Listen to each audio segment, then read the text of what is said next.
সুন্দর একটা মানুষ না খুঁজে সুন্দর একটা মন খুঁজো, তাহলে ভালোবাসার সফলতা আসবে। যে তোমাকে কষ্ট দেয় তাকে তুমি ভালোবাসো, আর যে তোমাকে ভালোবাসে তাকে তুমি কষ্ট দিও না। কারণ পৃথিবীর কাছে হয়তো তুমি কিছুই নও, কিন্তু কারো কাছে হয়তোবা তুমিই তার পৃথিবী। পরিপূর্ণ তৃপ্তি নিয়ে কুঁড়ে ঘরে থাকাও ভালো, অতৃপ্তি নিয়ে বিরাট অট্টালিকায় থাকার কোনো সার্থকতা নেই।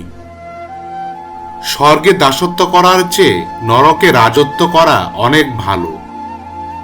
ভীরুরা তাদের প্রকৃত মৃত্যুর আগেই বহুবার মরে, কিন্তু সাহসীরা জীবনে মাত্র একবারই মৃত্যুর স্বাদ গ্রহণ করে থাকে।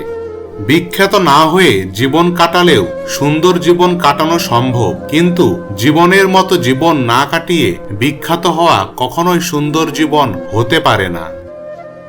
যেই দেশে দেশপ্রেমিকের চেয়ে জ্ঞানীগুণী বেশি জন্মায়, সেই দেশে শান্তির চেয়ে অশান্তিই বেশি থাকে।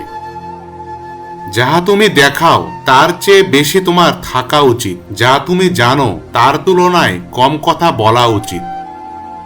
জন্মদিনের উৎসব পালন করাটা বোকামি। জীবন থেকে একটা বছর ঝরে গেল, সেজন্যে অনুতাপ করাই উচিত।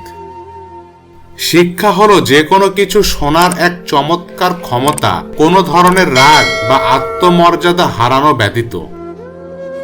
দুর্ভাগ্যবান তারাই যাদের প্রকৃত বন্ধু নেই।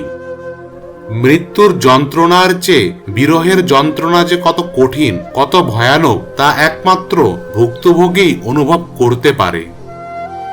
জীবন চলার পথে বাধা আসতেই পারে, তাই বলে থেমে যাওয়ার কোনো অবকাশ নেই। যেখানে বাধা আসবে সেখান থেকেই আবার শুরু করতে হবে। একজন সুন্দর আকর্ষণীয় রমণীর পাশে 2 ঘন্টা বসে থাকুন, দেখবেন সময় উড়ে চলে গেছে। এবার গ্রীষ্মের গরমের মাঝে রাস্তায় 2 মিনিট হাঁটুন, মনে হবে আপনি অনন্তকাল ধরে হাঁটছেন।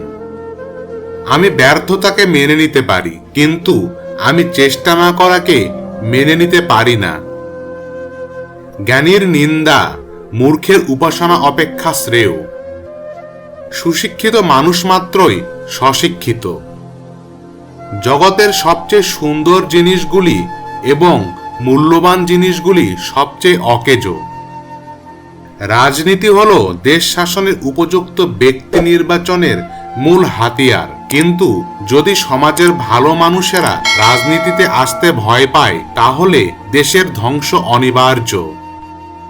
কল্পনা জ্ঞানের চেয়েও গুরুত্বপূর্ণ। যদি তুমি মানুষকে বিচার করতে যাও, তাহলে ভালোবাসার সময় পাবে না।